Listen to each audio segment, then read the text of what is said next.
Hey everybody, Matumbo here. Welcome back to the channel, and today we are playing some more Historic here on Magic Arena. And today we have a deck that a lot of people have been asking for lately. It's a pretty popular tribe now with the new Zendikar Rising set, coming out and actually bringing a ton of new creatures that share its type among with it. So we are going to give it a shot. But real quick though, before we hop into today's deck, as always, please hit that subscribe button if you enjoy the channel and enjoy the video. Please also hit the like button. Check out all the cool links down in the description below, one of which is the Discord link, which I'd love to see you join. And also, please leave a comment down below letting us know that you enjoy the deck, you enjoy the channel, and what you'd like to see made into a future video. With that being said, let's hop right into today's deck. And we are playing Oona's Rogues. So we are finally playing a Dimir Rogue shell, and again with Zendikar Rising we've seen a bunch of new rogues come out and we want to really feature those. We also have some rogues that came out in Jumpstart as well with Oona's Blackguard. This is really going to be the rogue lord, so to speak. This is a 2-mana 1/1 flyer. Each other rogue enters the battlefield with an additional +1/+1 counter on it, and whenever a creature you control with a +1/+1 counter on it deals damage, that player discards a card.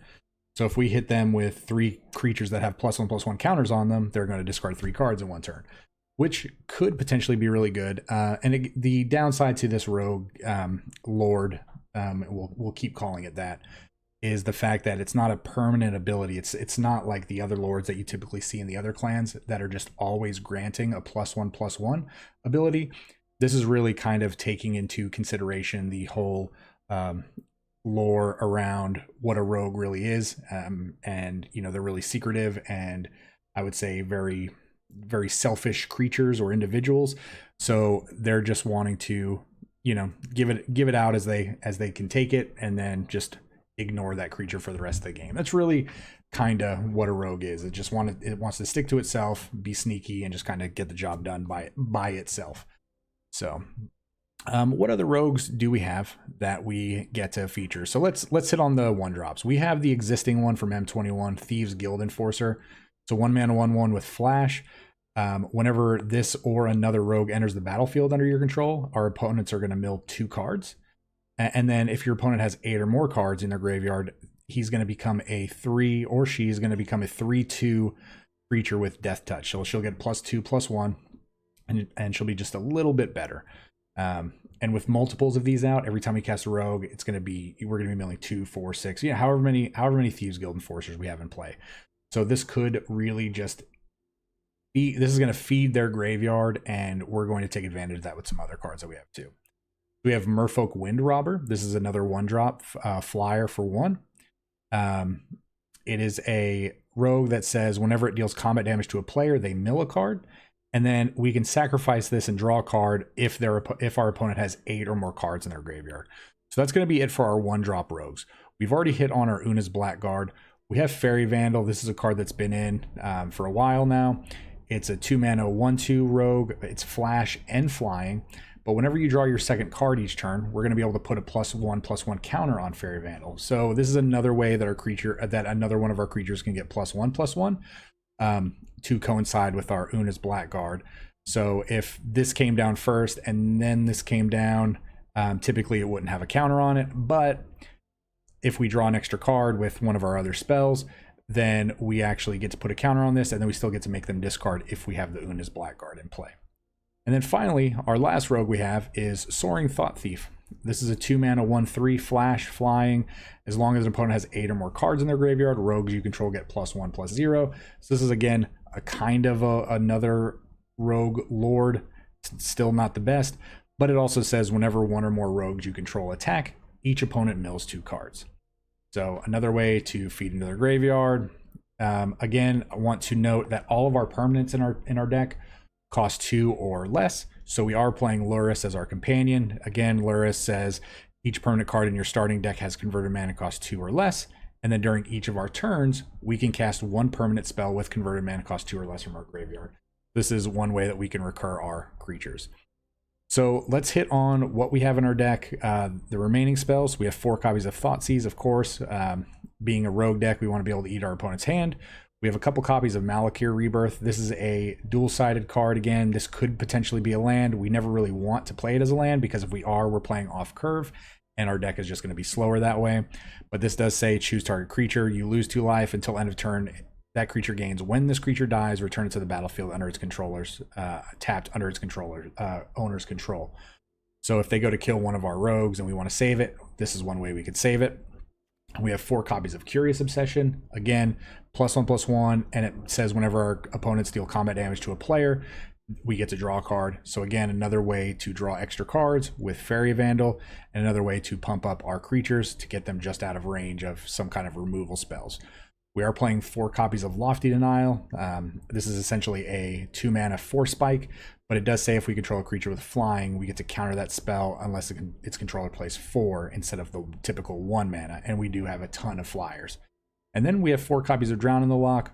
We get to counter a spell or destroy a creature with converted mana cost less than or equal to the number of cards in its controller's graveyard. So we're going to be feeding their graveyard with all of our mill plans and discard plans, and then we're going to be able to essentially counter any spell that we want in their deck. And then last but not least, we have 3 copies of Agadeem's Awakening. Again, a bolt land. We could potentially just bolt ourselves to get the black mana that we need on turn 1, or since our creatures are relatively cheap, the max we'll ever pay on this is going to be 5 mana, and we can return from our graveyard to the battlefield any number of target creature cards that each have a different converted mana cost, X or less. So if we pay 5 mana total, we get a 1-drop and a 2-drop back into play for free. But again, this is a modal card. It could be a land if we need it to be a land. And finally, we're running 19 lands. We don't need a lot of lands when we're playing 1 and 2 drops. So that's going to be our deck for the day. Let's hop right into the gameplay, and we will see you guys at the wrap-up. All right, Rogues. But Lurrus Rogues, don't expect these games to be very long. Assuming we're going to either win quickly or lose quickly again, based on the fact that our deck tops out at 2 mana. So 3 mana if you count the Lurrus. That is our companion, but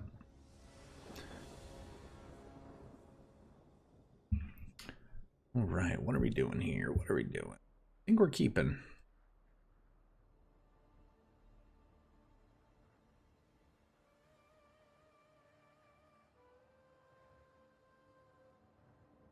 Opponent goes first.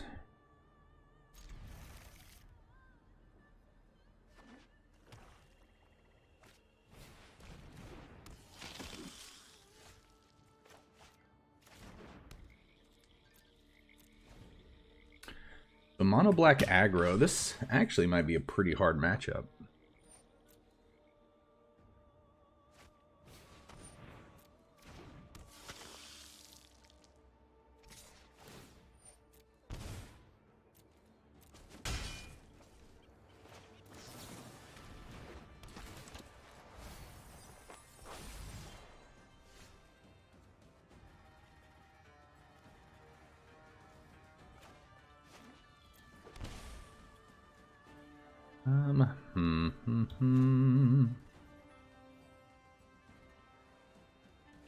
Yeah, I think we're good with this.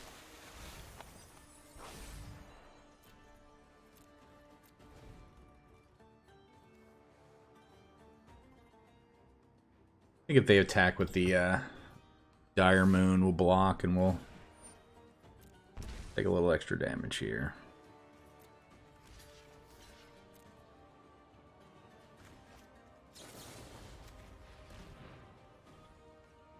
If they want to use a removal spell in response, that's fine. Then we would not lose the 2 life. They would not mill 2 extra cards.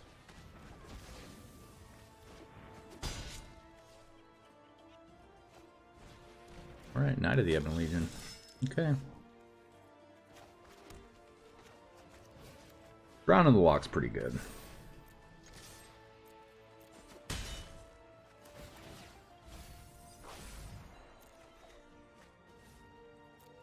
Yeah, we have Lofty Denials, we have a Drown in the Loch. I think we're sitting pretty good right now.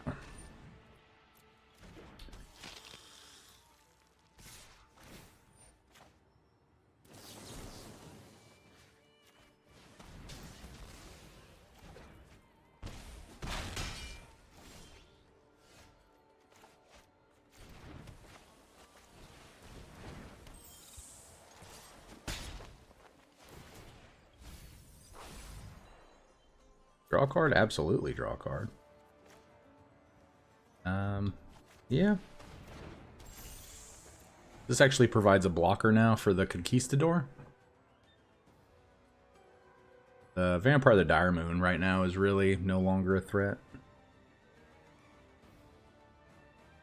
And then being stuck on 2 land is obviously a plus, you know, so to speak.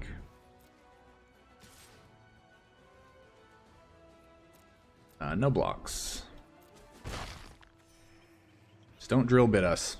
Alright, good deal.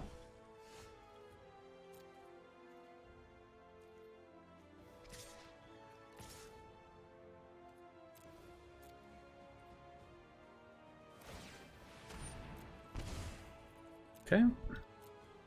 So they're going to discard a card. We're going to draw a card. Actually, they're going to discard 2 cards.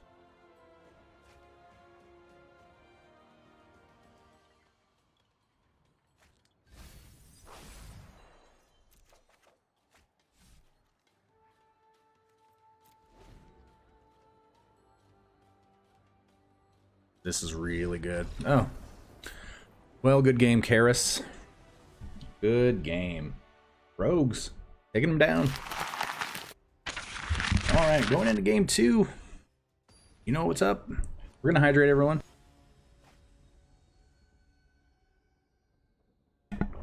Oh, man. Some goodness. Opponent goes first. This is a pretty crazy hand.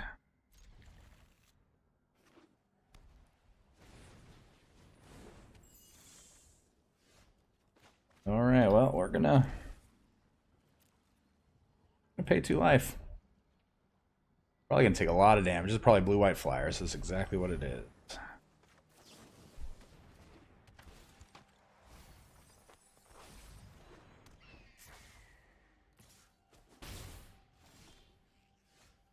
That was the perfect draw.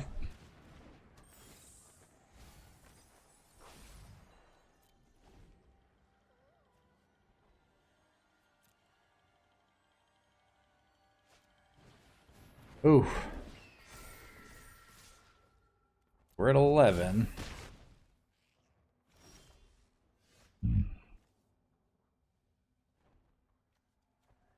Come on. What is up with the zoning on these cards?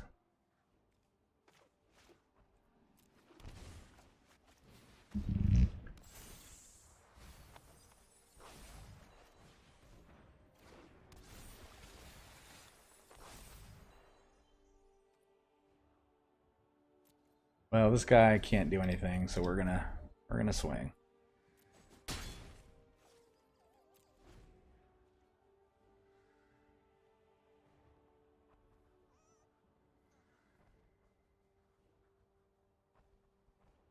Oh, we could just be dead here.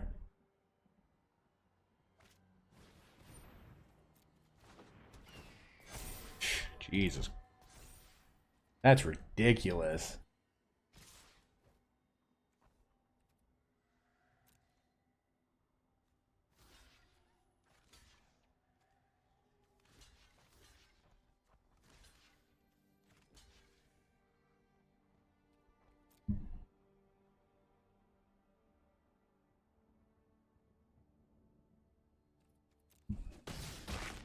Alright, well, we get to kill a lot of their board.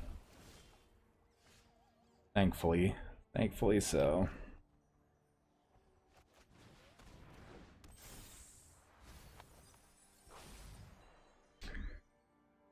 And can't really go to 1 here.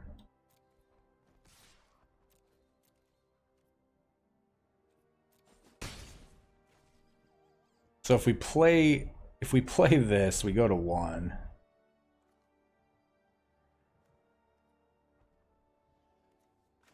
Might not be the end of the world, honestly.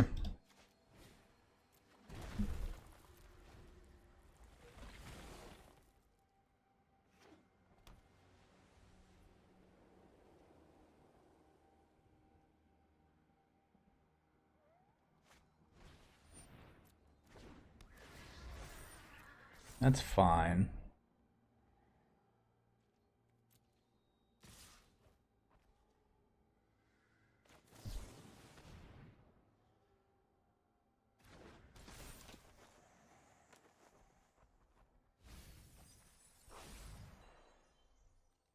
we're going to block in such a way that we lose the least amount. But if they do +2, +2... Yeah, I think we have to do it like this. Because if they give all their creatures +2/+2, we still want to kill this eagle.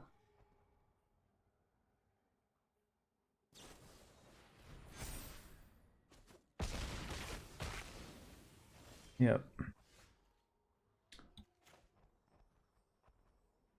Yeah, it's unfortunate. Unfortunate. I think that was our only play, honestly, and it still just wasn't any good.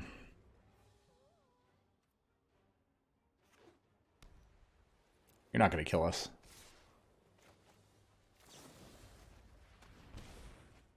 You don't get to kill us. Nobody makes us bleed our own blood. Just us. Alright, game 3. And rogues are still in a weird place. I know they can be good. I'm still just not convinced that they're amazing, like some people are saying.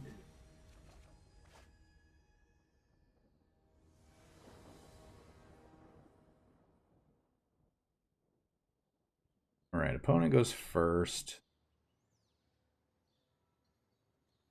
Thoughtseize into Soaring Thought Thief.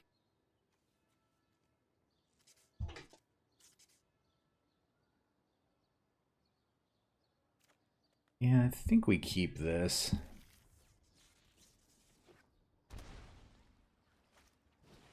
Oh, well.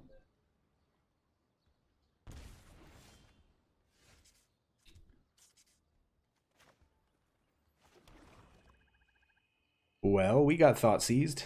Or the Thoughtseize. We're playing against Grixis. Who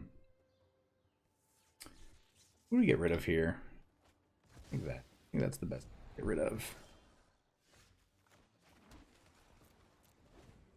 So we'll play this Thought Thief at instant speed.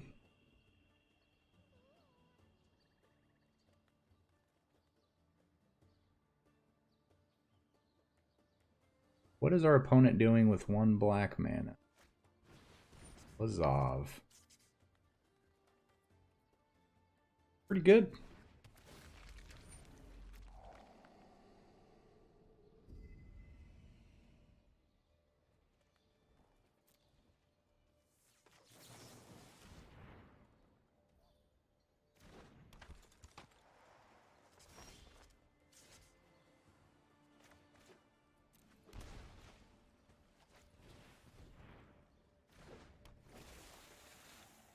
The problem is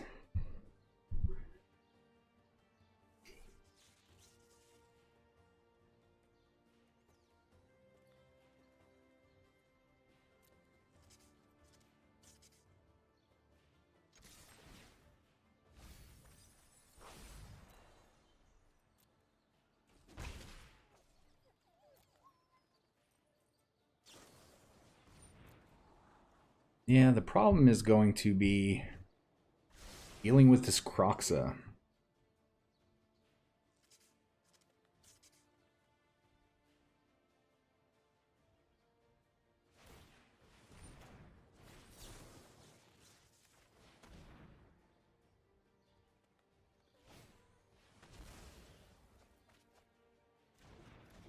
Okay.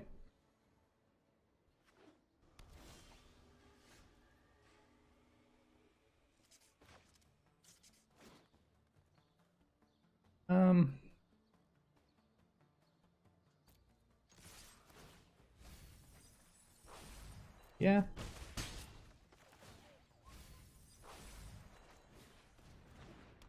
We'll just keep getting in. They probably exile to go for Croxa. We Lofty Denial it. Seagate Stormcaller.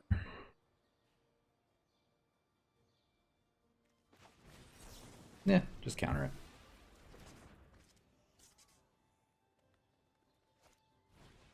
Sure.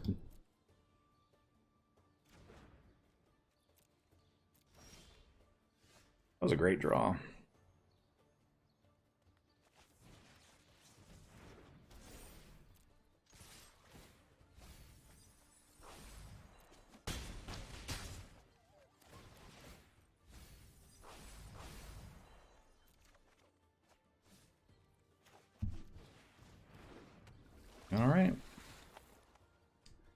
let's do it to it. Luris. All right. Yeah. Good game. Good game. The Lazov Croxa deck. All right, well, that went better than expected. I thought they were going to get ahead of us with the Croxa for some reason, but then realizing that they had done so much damage to themselves, kind of worked out, I guess. All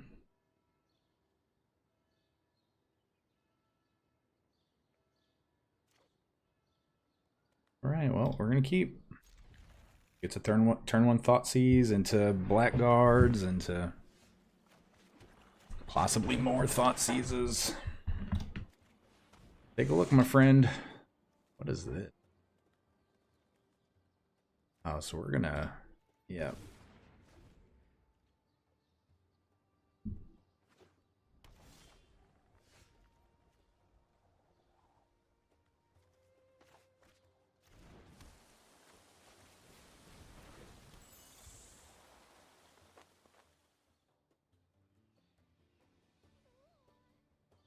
I really need to get some cards in the graveyard to deal with this Settle the Wreckage so we can counter it with the Drown in the Lock. Huh. Gohan. Why you quit? Why you quit? Alright, next game. Oh man. Opponent just couldn't get ahead of our 1-1.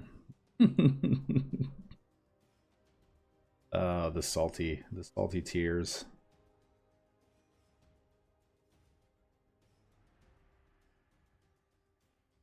Who's gonna be next? Who's gonna actually play a game with us?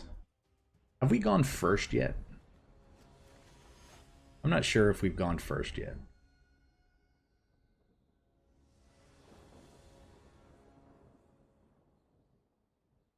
Again, still have not gone first that I can remember. Well, we're gonna start the game off at 15. Oh man.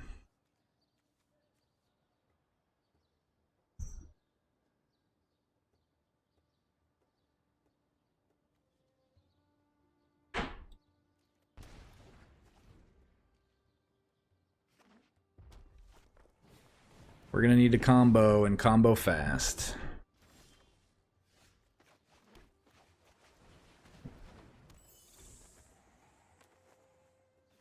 Feel like we're gonna see an Emery here. Yep.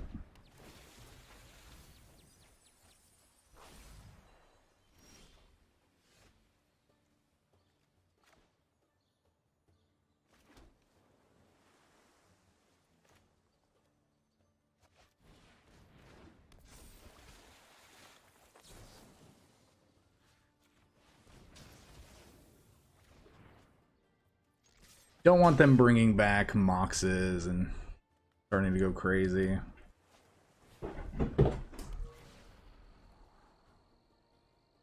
Exile each opponent's graveyard. Okay.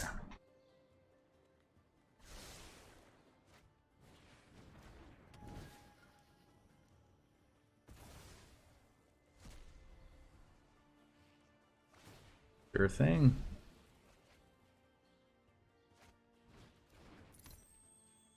Pretty good.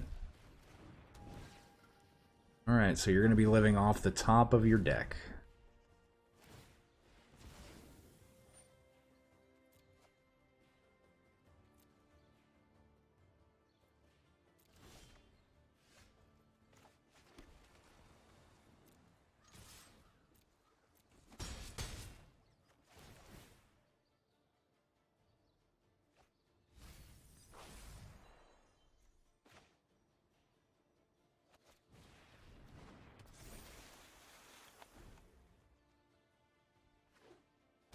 I don't want to put too many cards in their graveyard.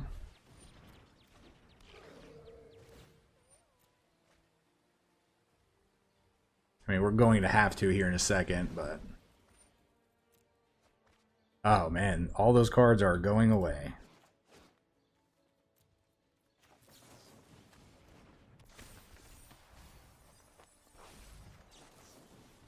All those cards are going away.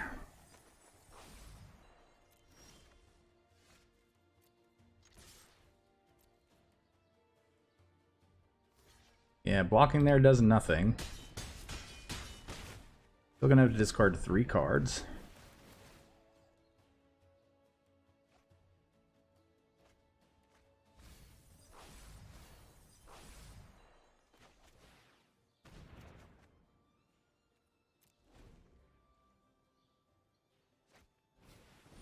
Okay. Whew. And that's how you race a combo deck. Eat their hand and hope they still don't draw it. Because, yeah, at that point, if they would have just top-decked another Breach, or, yeah, this Underworld Breach, they still could have won.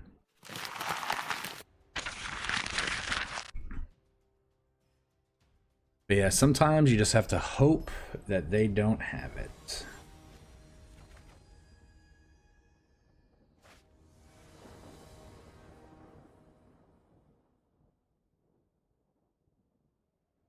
Alright, what are we doing here? Again, opponent gets to go first. Because why not?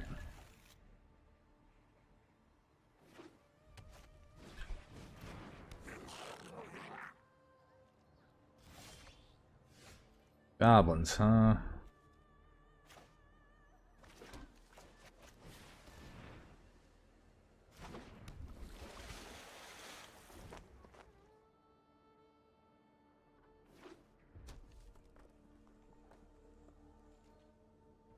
I'll block. I'll block in a second.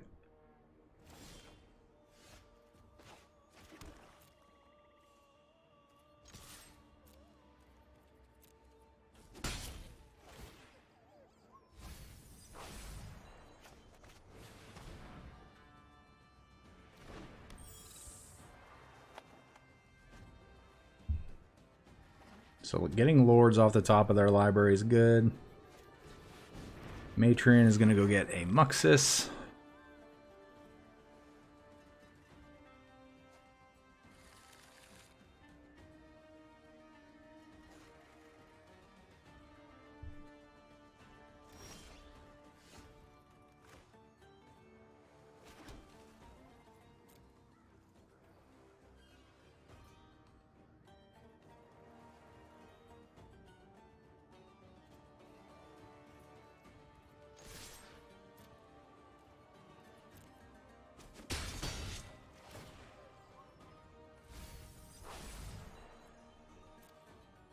All right, let's see if they have it.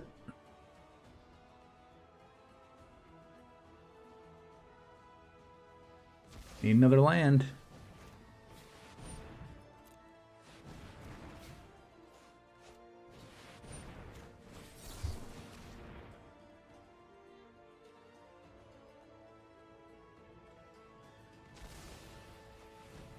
Okay.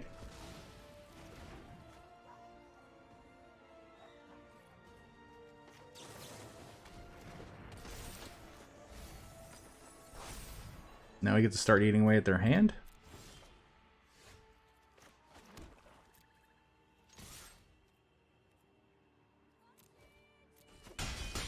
Yeah, we should have played the thief first. Should be fine though.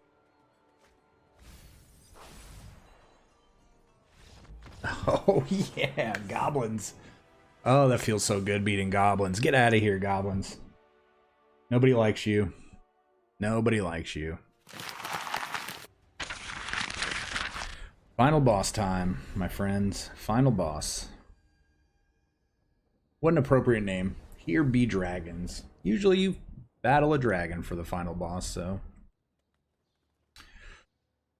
We don't have blue mana. We're gonna keep.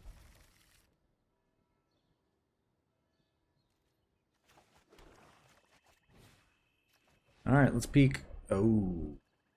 Ooh.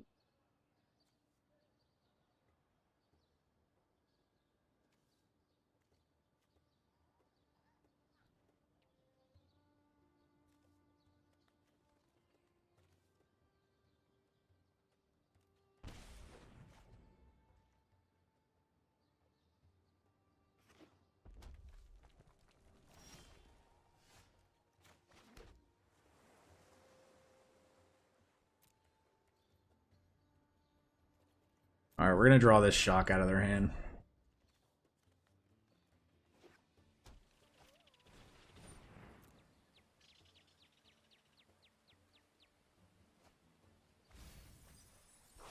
No, maybe not.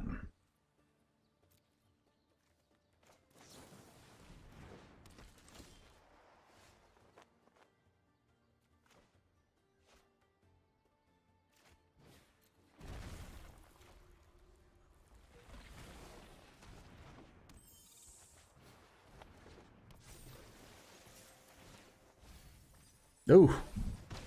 Good hits, good hits. They are playing Flame Sweep, so we have to worry about that. Yep. They probably crash through here. I bet they crash through.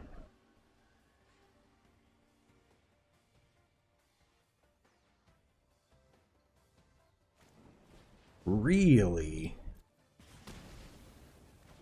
I'm very surprised at that. Oh, perfect draw.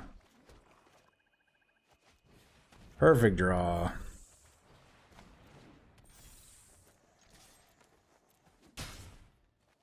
Let's discard a card and mill you for one.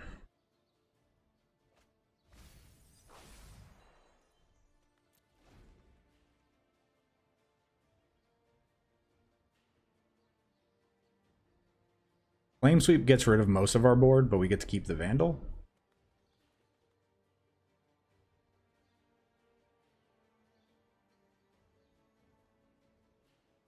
They might like Red Finale here for a shock.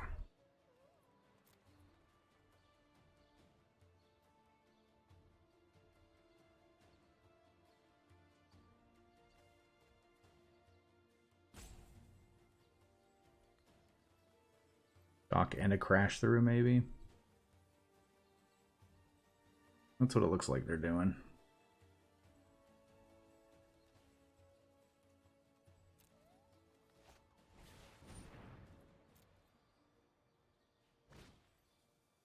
So they have a Phoenix. Hmm.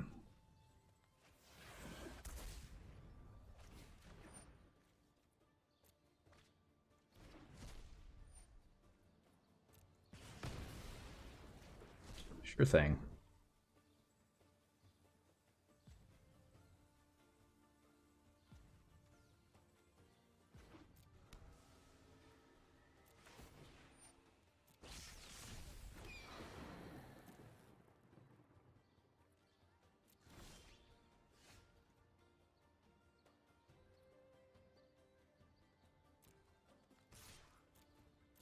You like that card in your hand? Like you do. I wonder if it's another Phoenix.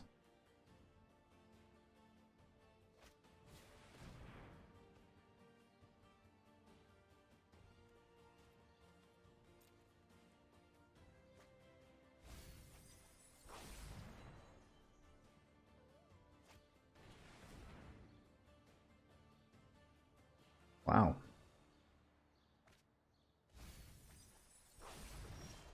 Two Phoenixes.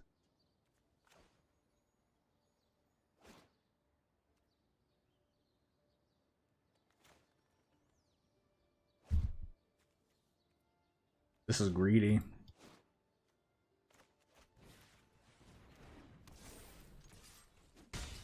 Island. No. That was greedy. Might lose the game because of that.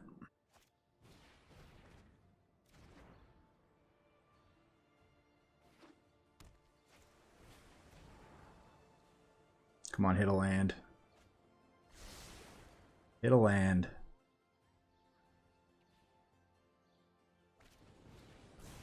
Dang it.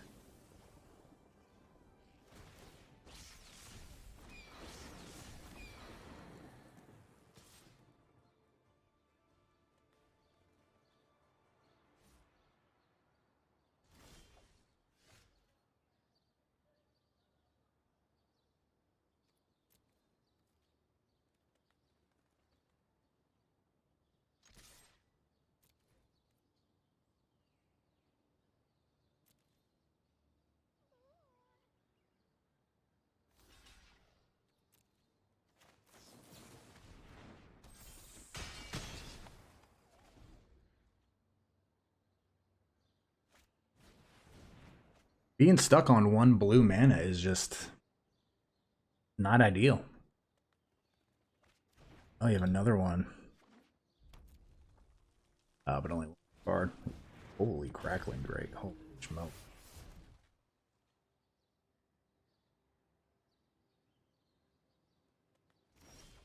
There we go.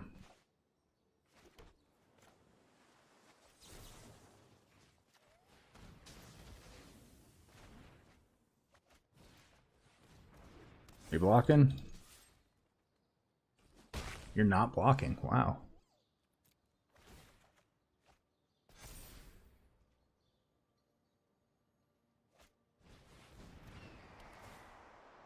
It's a pretty good card.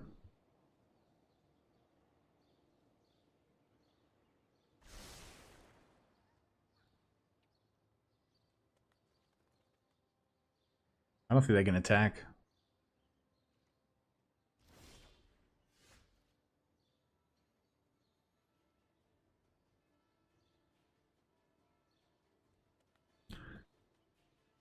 If we don't attack, we lose the Vandal. Not the Vandal, but the yeah,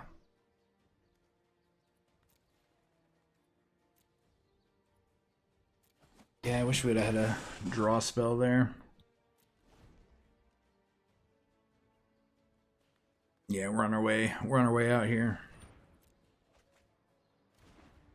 That's one spell. That's instants or sorcerers, right?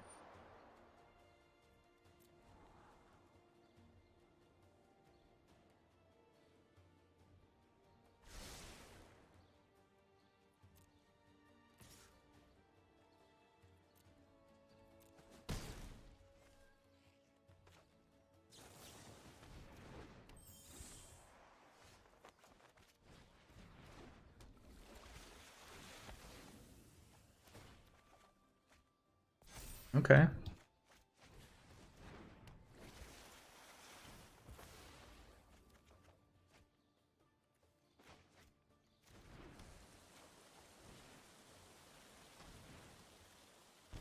That was a good hit.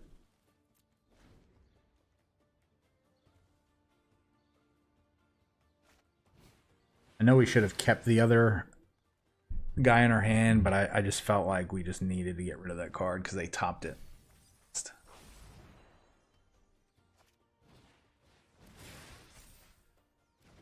Two. Oh, that's game. That's game. Good game. Good game.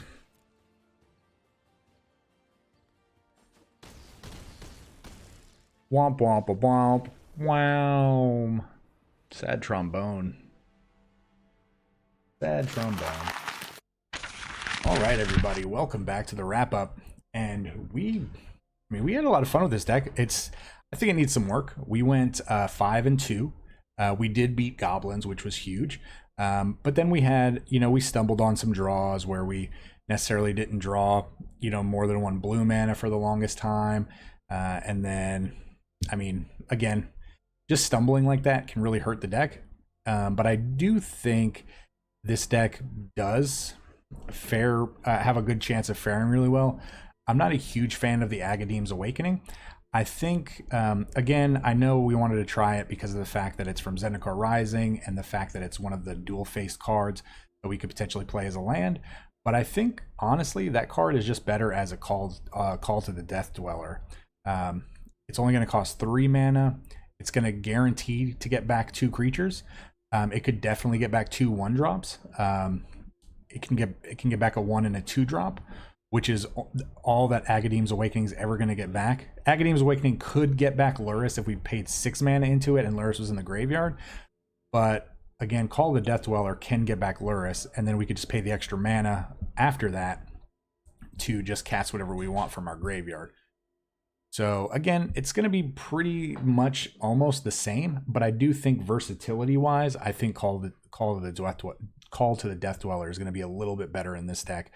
It does turn off the fact that we're playing 19 land. It does kind of stumble that a little bit, But I think, again, the fact that we're playing so, our curve only goes up to 2. And at that point, it would only go up to 3, and it'd be only a 3 of. I think we would be completely fine in that being a call instead of an Agadeem's Awakening. But yeah, the rogues work, pretty well together. Again, it's not the best, it's still not the best clan or tribal deck, but I do think it has potential. I didn't necessarily want to play with the ninja type rogue that you could bounce an unblocked rogue to your hand to put him into play, and then cast one of our opponent's spells from their graveyard. I didn't necessarily want to try it yet, because I wasn't really sure how the rogues were going to fare, and I wasn't ready to really craft more of those. So I really wanted to try a low to the ground version of rogues first to see how they are. And again, this deck is fine. This is actually a relatively cheap deck to build. Again, the Agadeem's Awakenings are kind of costly because they are mythic. But overall, most of the cards in this deck are going to be uncommons and commons. And then again, I'm never counting the rares whenever I say stuff like that. I'm never counting the lands when I say that, because I always assume that everybody has the lands, because the lands, again, when you're playing a format, lands are typically the most important part of that format or block or whatever, so you should always go after the lands first. So, but yeah, other than that though, this deck's relatively cheap to build.